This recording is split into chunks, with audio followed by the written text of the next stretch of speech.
Most people think we are crazy.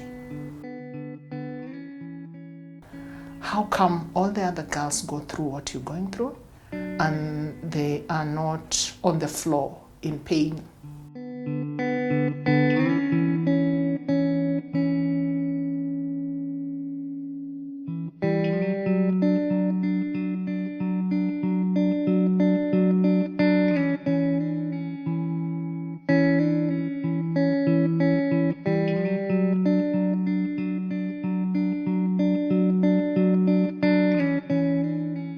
I've generally been passionate about teaching, but that changed.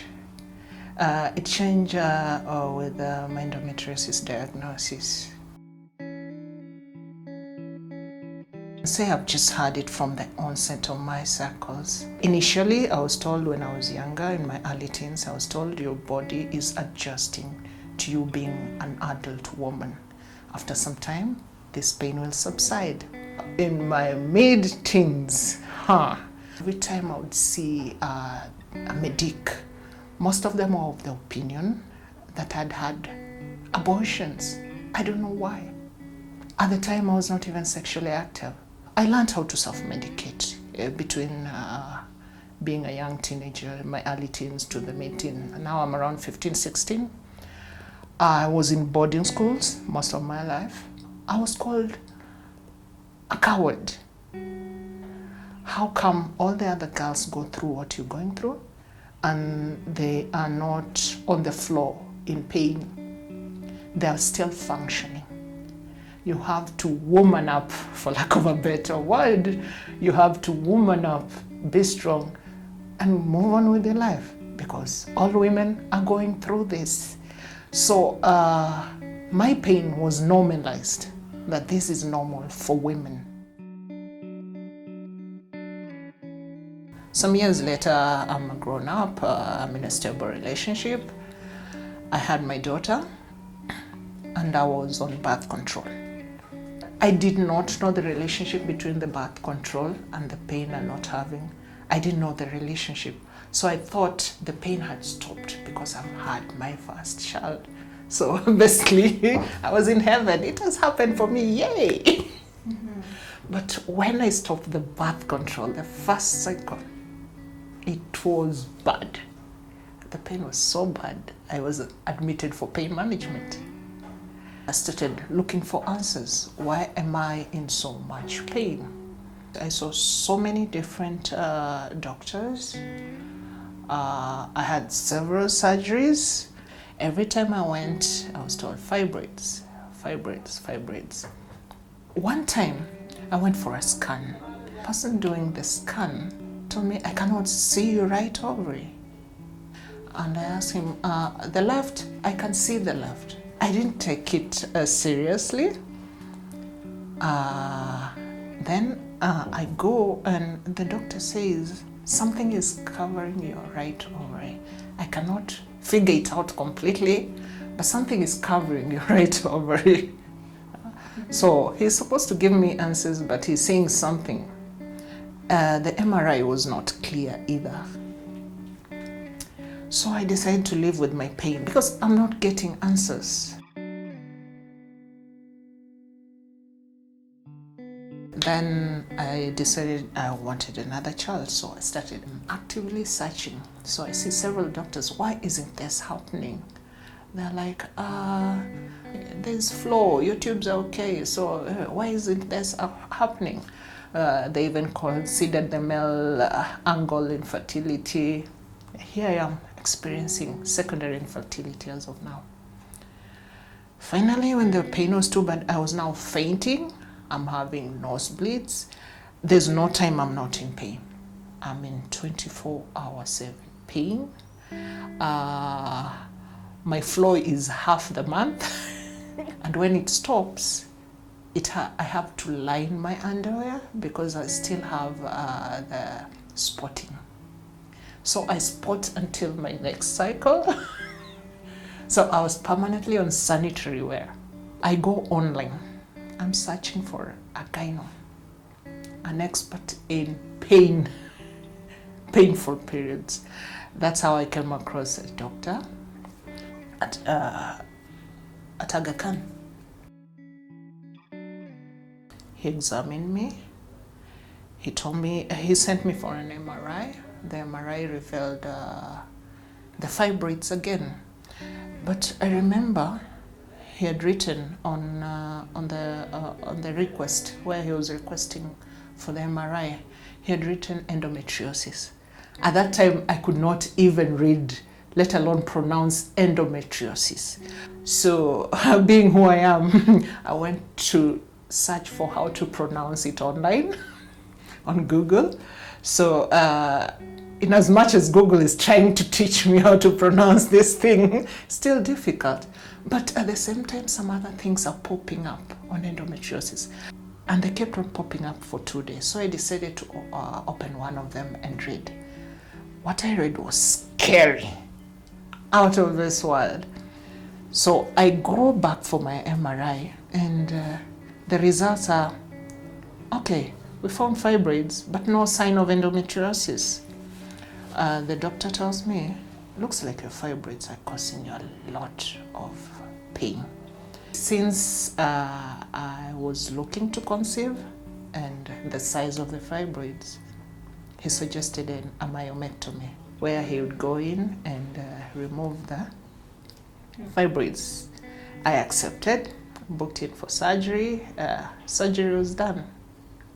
I woke up to a bombshell.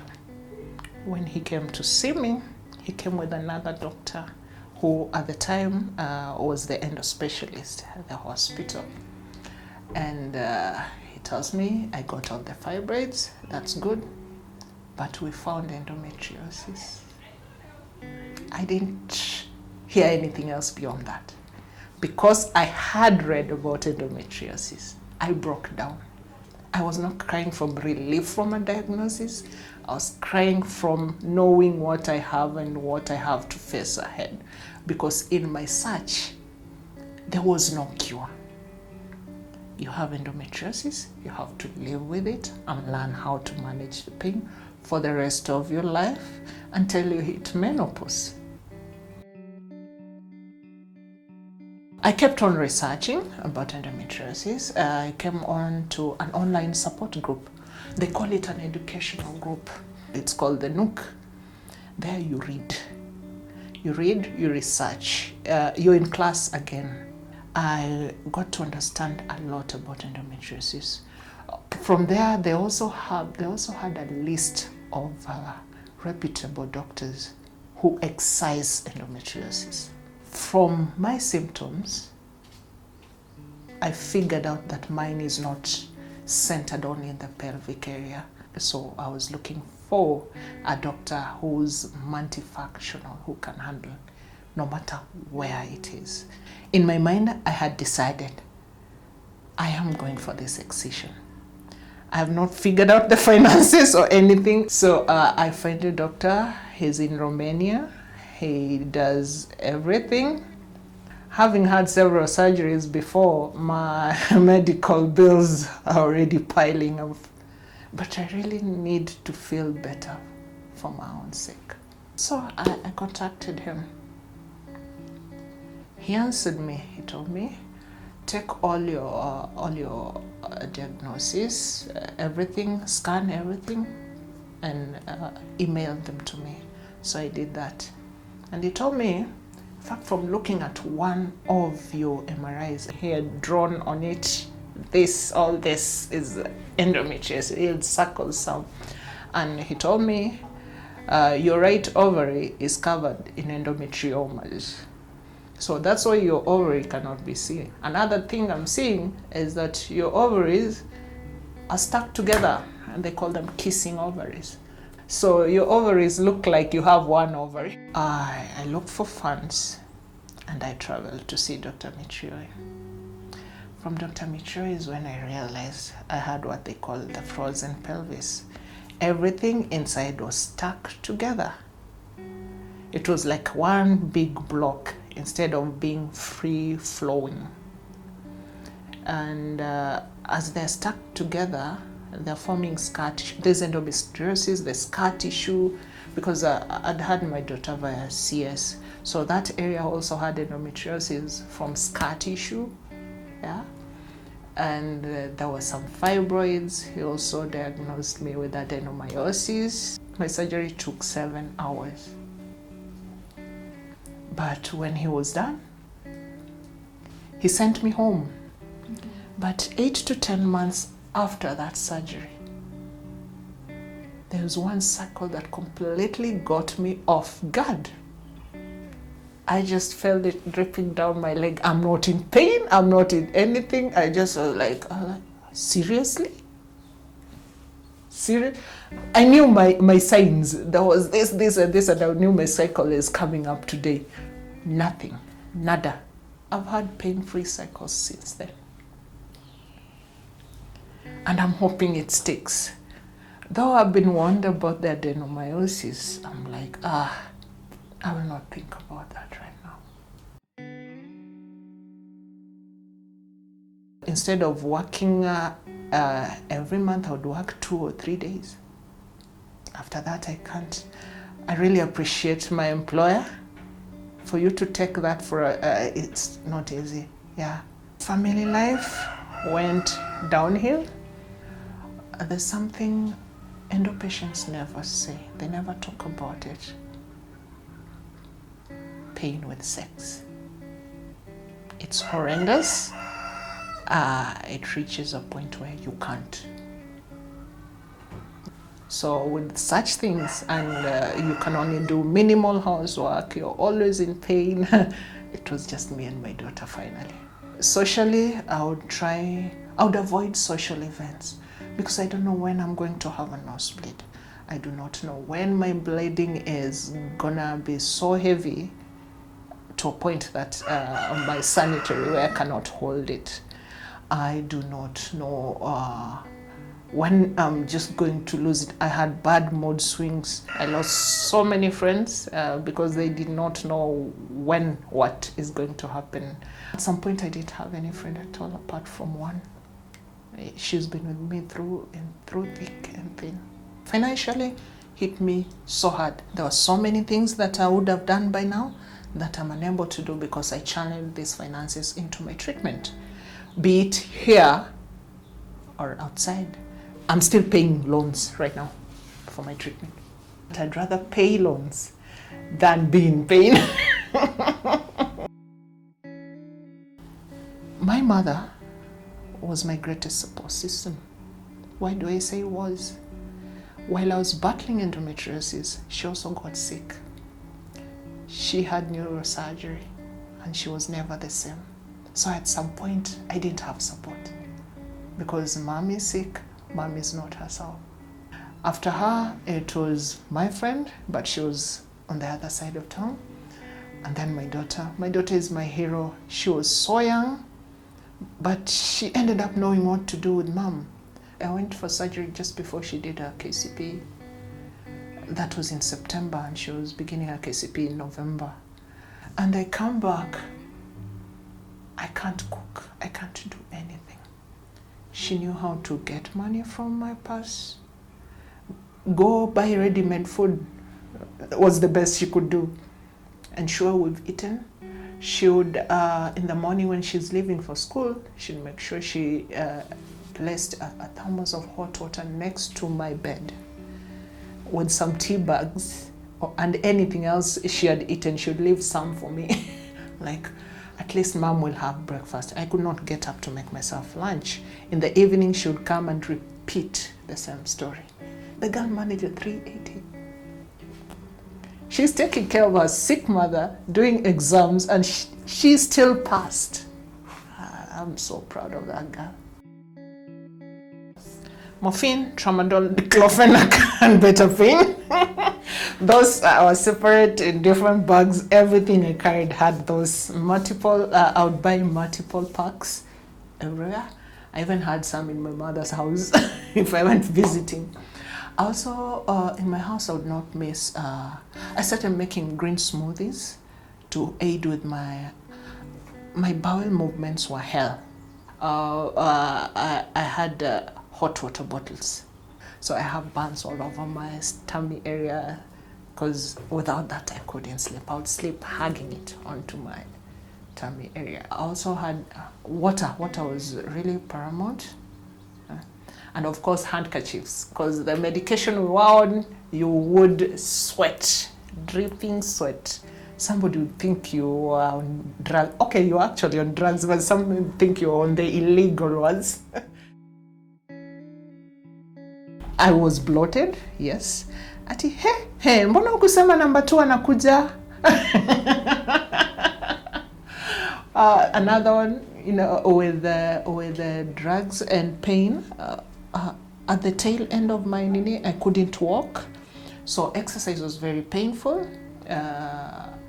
So at the end, umenona sana. Ebu fanya kitu. Somebody, unakula sana. Reduce. Unaenda vibaya. But remember, you're a person who is in so much pain, so you can't even eat properly. Sometimes you're diarrheaing, sometimes you're vomiting, because that pain makes you do that, especially the vomiting. The other one was about my mood swings. Umekasirika kila saa. Kwani unapigananga na watu kwa nini? I was told by my ex, you're always in pain, you're always tired. Yes, it's true, I was always fatigued. Yes, it's true, I was always in pain. But it was not a choice I was making. I had no option. If it comes from somebody you care about that much, somebody who knows better, or you feel should know better because you've been through some of these things with that person, it hurts deeper than a random person out there. If you know an endometriosis patient or something, you should be careful what you tell them. They don't choose to be gloomy or moody, or they do not choose to be overweight. They do not choose to have bags full of medication. They do not. They are trying their best. Have you ever been tired of being tired? Yeah. It reaches a point where you're tired of being tired. I really wish we could get a solution, preferably non-surgical, to endometriosis. Most people think we are crazy. I've been to hospital and I've been told you cannot be in that kind of pain. That's a lie. I'm glad the last time I was actually in pain, and I told this doctor I'm in pain, and he told me he believed me. And he told me, being an endo warrior, I believe you are an expert at masking your pain. Maybe some things are changing. Endometriosis is a whole body plus your family disease. It's not a one-person problem. So we need support, and lots of it, because it affects you mentally. Apart from the physical pain, mentally, socially, financially. So we need this to be out there. There's this condition that is affecting women that causes this much pain. People should know about endometriosis. It should not be ignored. You should not tell a teenager who tells you, I'm in pain, itaisha tu. Itaisha tu has to stop. Because as it is, over the years, endo spreads. Yeah? It continues spreading. So maybe if it were caught early, maybe most girls wouldn't have to suffer this much. If our Kenyan doctors were willing, maybe the government should sponsor 1 or 2 to go learn how to do excisions.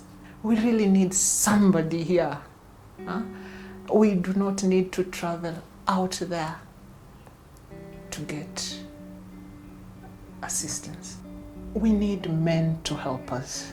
We need them to come back into the equation, not to remove themselves from the equation. If any of your loved ones is going mental because of pain, you will be affected. You need to help them. Understand, si ya wanawake, ni ya kila mtu.